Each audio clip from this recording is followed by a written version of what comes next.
Messi যে boyfriend girlfriend নিয়ে ঘুরে, ওই শরীরে বিয়ে করে নাই মেসি। আর বিয়ে মরার আগে করবে কিনা তাও জানি না। বিয়ে করার আগে 3টা ইসিংকিং পাকা চি হয়ে গেছে। তুই মেসির পাগল না?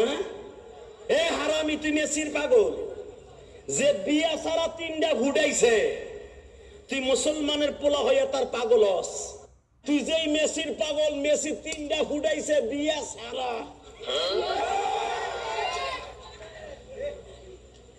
কথা কন না কেন? মেসি যে বয়ফ্রেন্ড গার্লফ্রেন্ড নিয়ে ঘুরে, ওই শরীরে বিয়ে করে নাই মেসি। আর বিয়ে মরার আগে করবে কিনা তাও জানি না। বিয়ে করার আগে 3টা ইসিংকিং পাকা চি হয়ে গেছে। তুই মেসির পাগল না? এ হারামি, তুই মেসির পাগল।